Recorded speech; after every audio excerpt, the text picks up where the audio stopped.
प्यारे दोस्तों, एक बार एक राजा जंगल के रास्ते से कहीं जा रहे थे। उन्होंने देखा कि खेत में एक किसान हल जोत रहा है और अपनी मस्ती में झूमता हुआ ऊंचे स्वर में गीत गा रहा है। वह अत्यधिक प्रसन्न दिखाई दे रहा था।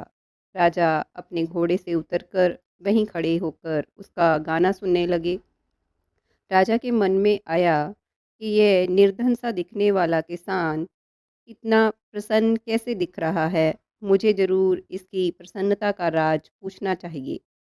यह सोचकर राजा किसान के पास गए और पूछा, भाई, तुम बड़े प्रसन्न दिखाई दे रहे हो। रोजाना कितना कमा लेते हो? किसान ने हंसते हुए कहा, महाराज, मैं खूब मेहनत करता हूँ और हर रोज़ 8 आने कमाता हूँ। राजा ने हैरानी से पूछा, इतनी कम कमाई में फिर तुम इतना खुश कैसे रह लेते हो?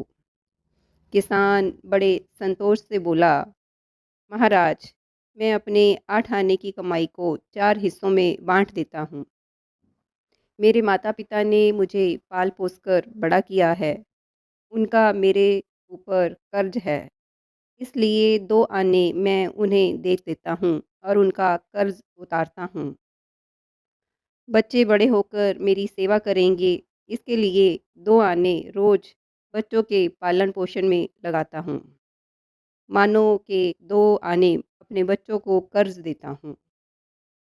मैं किसान होने के नाते जानता हूँ कि दूसरों को पहले देने पर ही किसी को कुछ ना कुछ वापस प्राप्त होता है।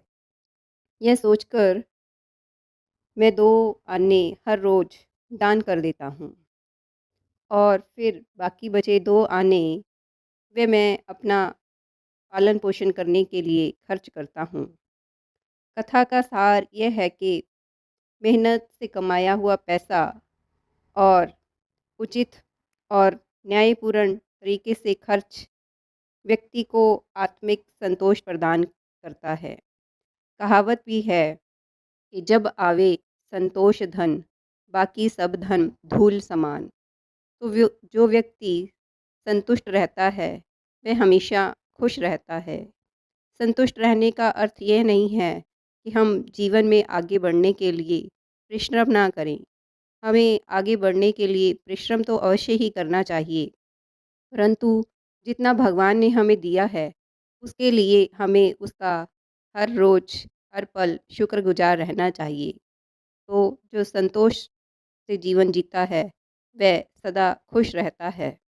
प्यारे दोस्तों, आपको हमारी आज की कहानी कैसी लगी, हमें कमेंट करके अवश्य बताएं।